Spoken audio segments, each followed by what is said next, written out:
we make up the worst case scenario in our head.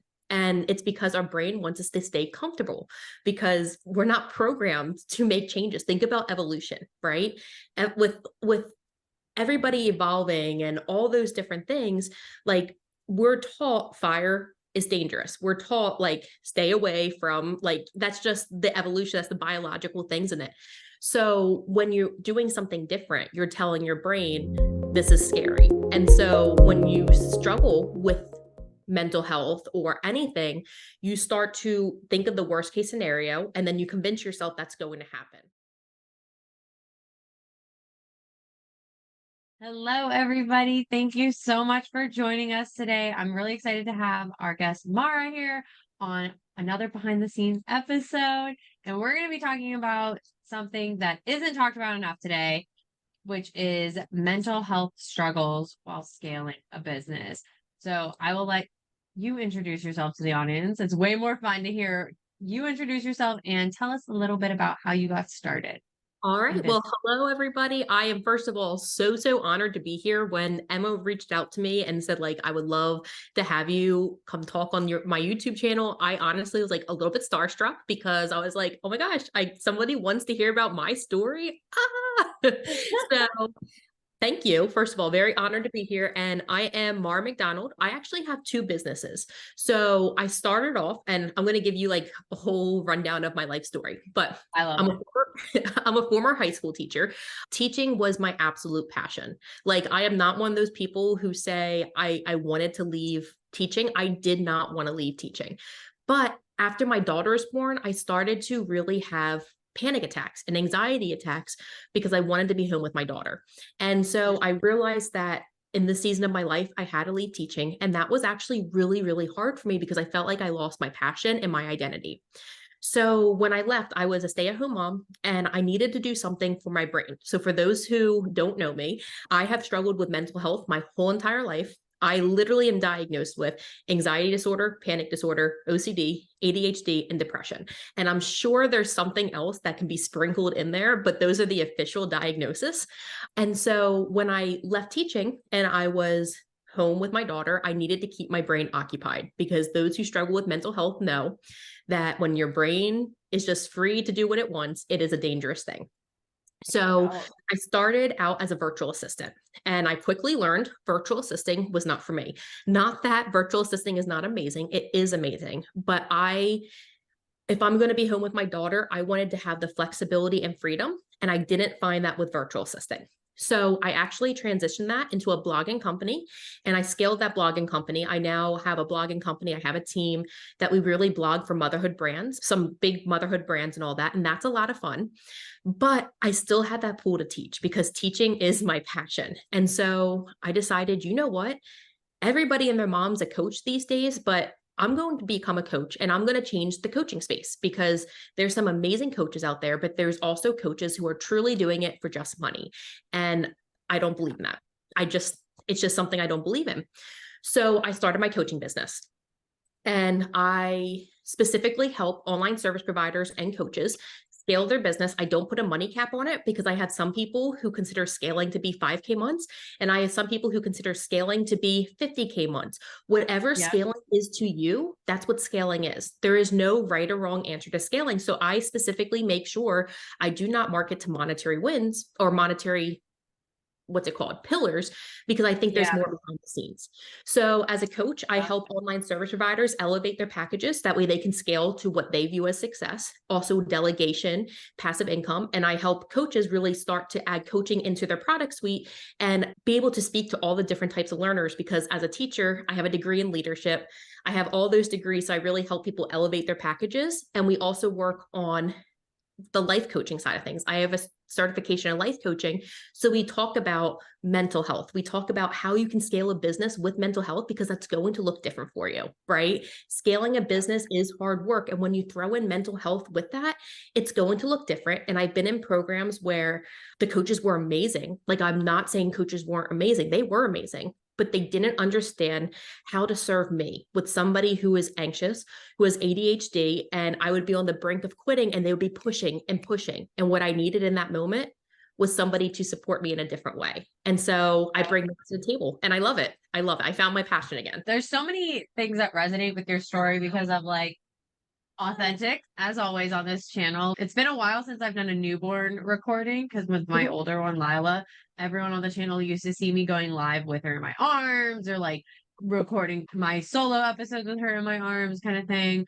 But no, I resonate with that so much because VA work is great. That's like a great way to get started. And it resonates also with wanting to start a business because you don't feel totally satisfied as a stay-at-home mom. Not that it's not satisfying, but you do lose that identity. I had that, I feel like a loss of identity or a shift in identity every time I had one of my daughters. Like this is my third daughter and I still feel like my identity shift because I finally get back to doing stuff and then it's like taken away. And or I'm just like it's on pause kind of thing. So I think talking about the identity shifts after that, you need something and you shouldn't feel wrong for Oh, wanting to have more. absolutely. And that's one of the things I really love about my programs, because I help those online service providers and coaches, is your season of life changes. And oftentimes you feel pulled to transition in your business to support your season of life. And I think a lot of people have this feeling of like, okay, if I transition, I'm going to fail. You're never going to fail. I'm a firm believer in that. You're not going to fail unless you quit on yourself. And if you're doing something that's not aligned with you, if you're doing something that's not going to fit your lifestyle right now, you're going to quit on yourself. That's when you're going to fail. And so make those transitions, make those pivots, right? This is your chance in life to just explore. And you never know what's on the other side when you chase your dreams, when you just do what's on your heart. Yeah. And I think one piece of that I would love to hear your input on, being someone who specializes in mental health, because a lot of my followers not only have mental health issues, but they're abuse survivors. So that's part of my story is abuse. So there's a bit of like anxiety or PTSD. When you're trying to build a business, you second guess yourself because of that PTSD or the anxiety. So how have you helped your clients or you yourself overcome, second guessing yourself, the imposter syndrome, the anxiety that comes with, because usually you have to do the uncomfortable thing as a business owner to like grow. So how do we decide from like for growing and what's, something we need to pay attention to? So that's a great question. And it's something that I struggle with personally myself, because, I'm here and I'm supporting everybody with mental health and transitioning in business, but I still have those struggles when I'm transitioning, right? It's something that always bubbles up, especially when gone through so much in your life, you're going to second guess yourself. And that's not something you can necessarily change about that yourself. That's you, right? And so we embrace that. And so the first thing I always tell my clients is, and this goes for those, I don't know if people are familiar with emotional intelligence, but I am a very big person on emotional intelligence and how you can be emotionally intelligent to grow as a leader. And so the first thing I really help with I talk through with my clients is we first get to the root of what's the story you're telling yourself, right? You want to make this pivot and you're second guessing yourself. What's the story you are telling yourself, right? What about it is fact? And what about it are you telling yourself that's made up in your head? Because oftentimes we make up the worst case scenario in our head. And it's because our brain wants us to stay comfortable because we're not programmed to make changes. Think about evolution, right? And with everybody evolving and all those different things, like we're taught fire is dangerous. We're taught like stay away from that's just the evolution, that's the biological things in it. So when you're doing something different, you're telling your brain like this is scary. And so when you struggle with mental health or anything, you start to think of the worst case scenario and then you convince yourself that's going to happen. So we really look at what is fact and what is fiction. What am I telling myself? The second thing we really do is we prepare for that worst case scenario. I ask all the time, I'm like, what's the best case scenario? What's the worst case scenario? And what can we do? What can we plan right now? So if the worst case scenario happens, that you feel confident that you can handle this, right?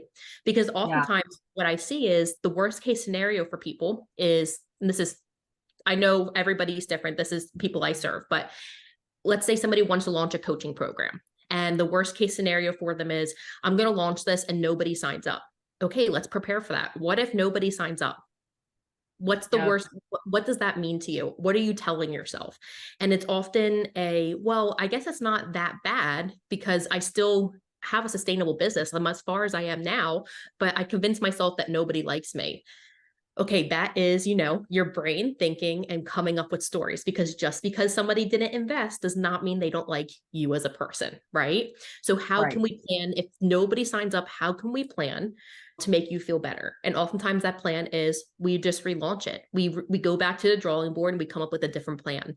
And so when you have a plan in mind of what you're going to do if something fails, or if what to do when something doesn't go exactly how you envisioned it takes away that anxiety because you're in control. Because oftentimes it's the feeling of not being in control that gives us that anxiety. So when you have that plan, it's putting you back in that driver's seat. You're now in control. Yeah.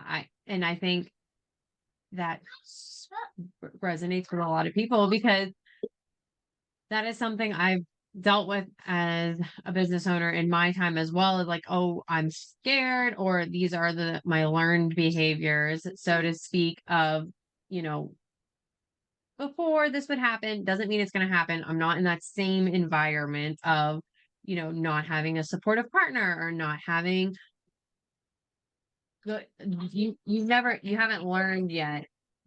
We're just gonna flip her up. And even with a failed launch, it's not even like a fail. It's something we talk about with a lot of my clients, is there's still a lesson learned. Now you know what's not working in your bit, or maybe not what's not resonating with your audience. Because it's not that it didn't work. It might have just been a messaging error, or a tweak in copy somewhere, or something so minuscule that didn't have to do with you as a person at all. Oh, absolutely. I mean, every single opportunity is a chance to learn and to grow as a leader, right? And I always tell people, like, even when you have a failed launch, to reflect. What did you learn about yourself? What did you learn about your audience? And how can we improve in the future, right? And I think, and this might be a little bit unpopular, but sometimes I think failed launches can help you grow even more than having a successful launch, because it's testing you on how are you going to respond in the face of adversity. When you start working with women who are struggling with mental health, because I think when you did your intro, you touched on this, about it does look different when working with someone who has mental health. Because I also resonated with that part, from the fact that, like, there's a lot of strategies that coaches or experts will put out there, but it doesn't resonate with someone who maybe is more introverted because of their anxiety. Because I remember when I started my business, it was all the rage, and all the advice was go live on Facebook, go live here, go live there. You have to be the face of your business. So, kind of, how do you approach that with your clients, of coming up with ways that work with their disorders? Because I know I've seen you talk about your own struggles online, and how you give yourself grace and put those things in place to prepare for the downs, so to speak. Absolutely. So that's such a good question. So first of all, the very first thing is finding a platform and a visibility plan that's going to work for you. Because like you said, yes, there is so much growth of going live on Facebook, going live on Instagram, but that's not right for everybody, right? I've served some people who just have literally crippling anxiety when their face is shown on camera, or I work with some people who don't feel comfortable showing their face on camera because they have an abusive relationship, for example, right? Or not abusive, but they're from an abusive relationship and they don't want that person to see them. And so I think Oh, it's okay. really important to, what'd you say? That's where I was when I started. I was like, I can't just post this. Like, it was all about your personal brand, and people, buy from you, and all that advice was really big. Exactly. And that I served a couple of clients who were in that position, and they're like, I cannot have a social media presence because I'm afraid I'm going to be stalked. I'm afraid they're going to figure out where I am. And like, I just can't do that. And that's okay. But there's other ways to do it. And so finding a plan that works for you. So some of those can be podcasting, some of that can be blogging. That's a huge one for people who there's a reason in their life that they cannot show their face online, right? Blogging is a huge one because you can use a different name and you can still build a business from that. It can be networking calls. It can be all these different things, but finding something that works for you. And then the second thing is, like you said, planning your business for those moments where you're going to struggle, because you will have those moments. So for me, what this looks like is I will have, it goes with my cycle. When I am about to get my period or when I'm about to ovulate, I have the moments where I am ready to literally burn my business to the ground. Like it doesn't, I will have the day before, I will make, this happened last month. I made 3 sales the day before. And the next day I was convinced I would never have another client and this was as good as it's going to get. Right. Yep. And so I know that when I hit that point, I will go into scarcity mode and I will then try to pitch people because I'm like, I need to make a sale. And that is not my character. I do not pitch people. So I plan in advance, right? I know this week and this week, I am going to be feeling like I'm ready to burn my business to the ground. Therefore, I am just not going to post on social media these days, and I'm going to pour into my current clients. And I'm honest with my clients, right? I let them know like, hey, I'm struggling today with anxiety, so please be patient with me. I have a team. I have co-coaches. So days that I truly cannot show up, they're there to support me. And it's one thing I really talk about is actually back in May, the end of May, I actually had a miscarriage. And at that time, for about 3 weeks, I just could not physically get well, emotionally, physically, I was okay, but emotionally, I could not get myself to go on social media. I could not get myself to help the clients I had. I was just in such a bad mental space. And I was honest with my clients. I told them, like, this is what's happening in my life, and I need to step away. And I hope you guys accept that. But I had co-coaches, right? I have other coaches who are there to help so that way they can support them. So having a plan put in place when you know you're going to struggle, and then having a business model that supports that. For example, on my coaching side, I have a portal of resources. So even when I'm not physically there to hop on calls, they can still be learning. They can still be leaning on each other. They can still lean on the co-coaches. So making sure you have a business model that supports your mental health, that's key. I would love to talk more about, like you said, I have people in place, because that's a big thing that we talk about on the channel is, building out systems and building out your support team, because when it's just you, it can be difficult to fulfill, especially because I work with a lot of service providers who they are still doing a lot of the work for people. So can you talk about you transitioning from solopreneur to having the team?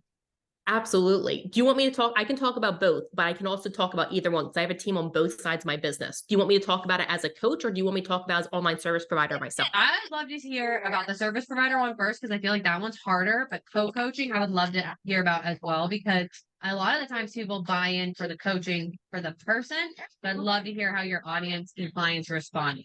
Yeah, absolutely. So in my blogging company, I was like a one-man show, well, one woman show for a really long time. And I realized I was burning myself out. And so what I did is I started to put systems in place. So I use, for me, HoneyBook. I know there's so many other systems out there like Dubsado and ClickUp, but for me, I was able to use HoneyBook to really support me with that onboarding process and just really helping my clients. I made it so that way, like there was automated emails that went out to them. So that way each month when it was time for them to send me their blog topics, I didn't have to sit there physically and remember. It was already automated.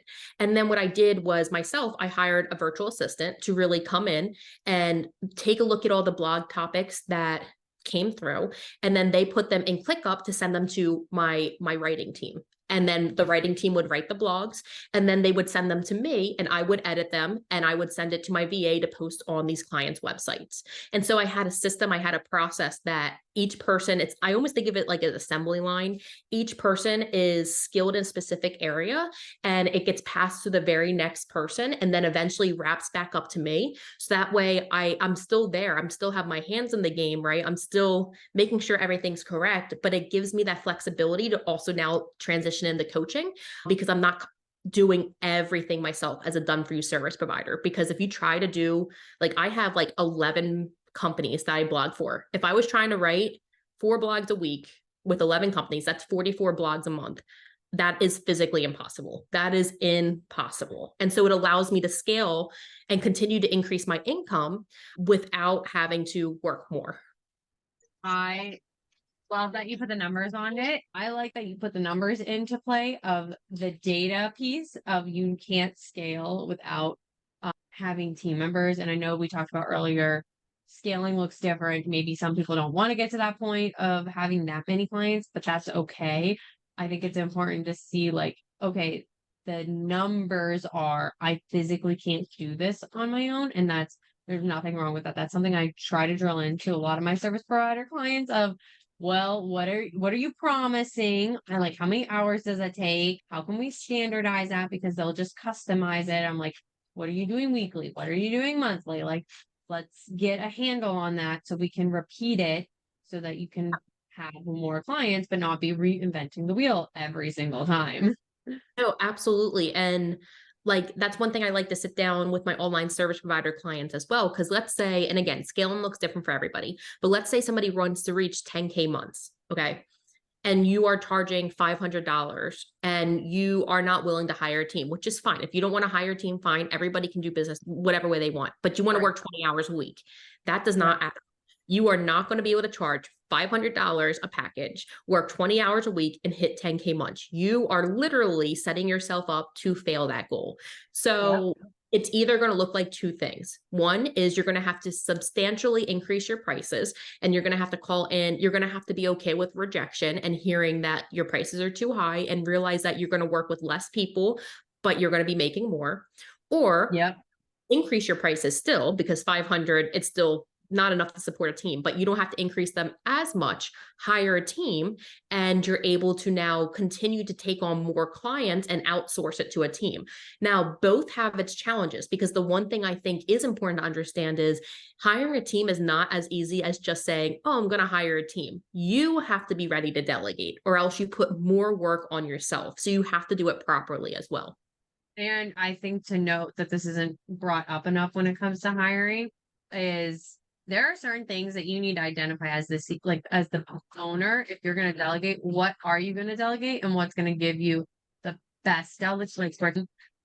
Because there's just some things that I've seen business owners try to like push off and it does not work. Like you can't delegate everything. So you need to know what, as the business owner, do I need to do to push this business forward? And sometimes that's sales. A lot of the time I see business owners try to like outsource that too soon. And I've made the mistake myself. And so I'm speaking from experience of that isn't always the best thing to offboard, even if you are uncomfortable on sales calls.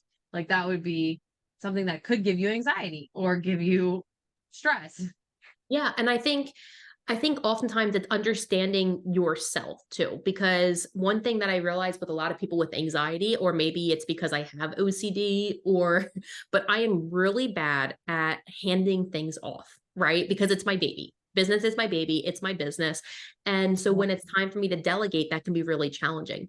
And so for me, one thing that I've tried delegating before, and this person was absolutely amazing. It's not that I dislike, like, honestly, I would hire them again, but I tried to delegate lead generation and have help in my DMs because my DMs are flooded all the time. Like right now I have probably over 30 DMs, but for me, I get anxious when I am not the face behind my social media. So if I am to delegate that, I know that's going to put more anxiety on me. So understanding, like you said, understanding yourself, being emotionally intelligent enough to realize like, yes, this will give me time back, but is the time back worth the anxiety it's going to create, right? And then I also Yeah. know for me, I am totally fine with somebody else writing blogs, like totally fine with that. So I'm going to delegate that because I'm not going to be so uptight and be like, no, I need to do this kind of thing. Right. And it can, like, just reiterating that fact, it can look different for everyone. Just the way you've done it, the way I've done it, doesn't mean it's going to be right for your personality, for your type of business. Because I get that question all the time when you brought up Honeybook, and I do a lot of system setups, and everyone's like, "What's the best CRM?" And I'm like, "Well, if it was a cut and clear, dry answer, there would only be one company that worked. Like, there's obviously multiple companies for a reason, and it really depends on what are your goals, what are your needs for your team, what do you feel comfortable with? Because I think a lot of times people just try to use systems like that someone recommends, but they don't, the interface, because a lot of my ADHD entrepreneurs that I work with don't like ClickUp. And that's one I recommend a lot, but I will steer clear of that one because it's too much. There's Yeah. too much customization for them. There's too much, like they get distracted way too easily. So I think you got to go with a little bit of trial and error and not be afraid of that trial and error. And I think that's really important too when you're looking for either a coach or a strategist or somebody that you're really going to be working with, is that customization piece. Because especially when you struggle with mental health or mental illness or, anything really, or honestly, anybody you don't have to struggle with that, but I know that's your audience. But finding somebody who's willing to personalize and customize it to you, because truly what works for one person is not going to work for the other person. Even if you use the same system, right? Even if I'm using HoneyBook, you're using HoneyBook, still how you use it is going to look different. Yep. It's very different I've done plenty of ClickUps. I've done none of my ClickUp setups have, yes, we start at the same points and we go through the same framework, but no build have I ever done is it look identical. Like might be some lists that I implement here and there that look identical, but that's because I know they work for team management or they're very specific into operations, but it's going to depend on so many other factors. Absolutely. And I think a good way to view that is from the coaching perspective. Like as a coach, I have a framework, right? It's called the Comma framework. We focus on community, offers, mindset, marketing, and aligned life. And everybody goes through that framework. However, right, with community, for example, we are going to personalize it to you. Some people want to have a social media presence. Some people want to get on a blog. Some people want to have on a podcast. So everything is going to have that personalization and customization. And so finding somebody who, whether it's a done for you service, whether it's a strategist or a coach, it's very important not to, and I'm bringing up price. I know I just kind of went off track here, but it's important not to just look at what's the cheapest option. It's important to look at how is this person going to customize it to me? And do they understand me as a person, right? That's so important. And not just price on the lowest end, but like I've worked with big ticket coaches that it's like their way or no way. Like they don't see that there's multiple ways to do something. They just know the one way that they've done it. And they're not really able to help you in your situation at all. Absolutely. And that's kind of like, I could go on and on about that, but I think it's really important. There's what I call like celebrity coaches out there where everybody knows their name and everybody wants to work with them because they have these results. But what I always remind people is think about all the people they serve. And yes, they have results, but what's the statistic of that result? And are those people who are getting the results, are they people like you, right? Because it's important to find a coach or strategist or whoever it is you're working with that truly understands you, gets to know you as a person, because there's really no right or wrong way to do business. Like I do business completely different than most people. I've never gone through a launch. I very much use Google folders instead of ClickUp. Like I am very old school and I have a very successful 2 businesses. And so finding what works for you is so key. Yep. The follow-up question was, you have co-coaches. So you mentioned that part of it. And I know with service providers, it's a little bit different with hiring out and delegating those pieces. And I've seen a lot of popular coaches, they have co-coaches, but I've seen that model not work so well sometimes. So can you talk a little bit about scaling a coaching business that way? Absolutely. So this is something I'm actually really passionate about because like you, I have actually been in programs where you sign on with somebody and then they have co-coaches. And once you sign on with somebody, you never see that person again. And Yeah. I don't believe that. That is like, no, if you're signing on for me, you are going to get me. I am going to have support, but you're going to get me as your coach, right?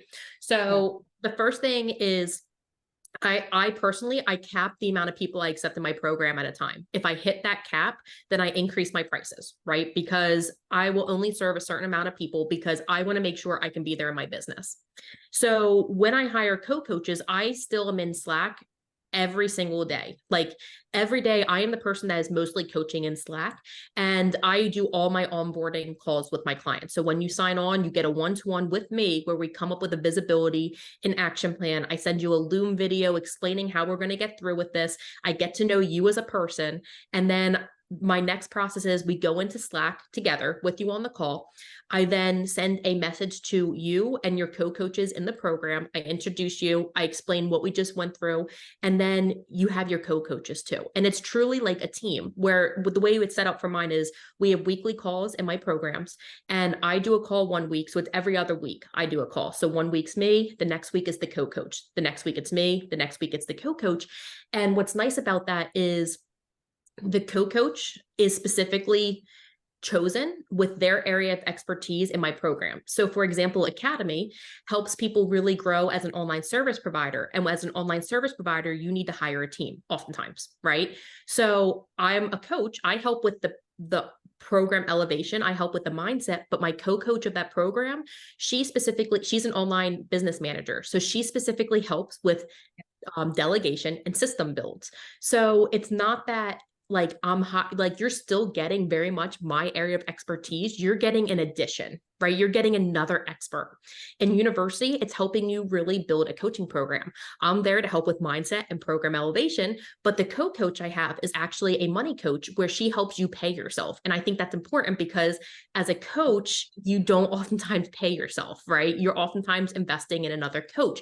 You're oftentimes investing in a team. And so learning how to manage your money is so important. So with co-coaching, I think if I was to give anybody advice who wants to hire co-coaches, but they don't want it to they still want to be the face of their business, hire a co-coach that isn't there to replace you. It's to help you in areas that you're not confident in, right? They can bring more to your program. Yeah. I think that's really good advice. And I like nerd out about the whole business models and, delegating and the internal systems. So I like hearing about, how people structure it. Cause like I said, co-coaching, I've seen it work not so well in some bigger names, but it's because they are trying to totally remove themselves, but everyone has bought in under the assumption of working with that person. I think it really comes down to, and hopefully nobody here is offended by this. But I think it really comes down to why are you getting into coaching? Are you getting into coaching for money, or are you getting into coaching because you like to serve? If you're trying to serve and you truly want to help others, then hiring a co-coach, you are never going to be removed from you're never going to be fully removed. You're still going to be very present.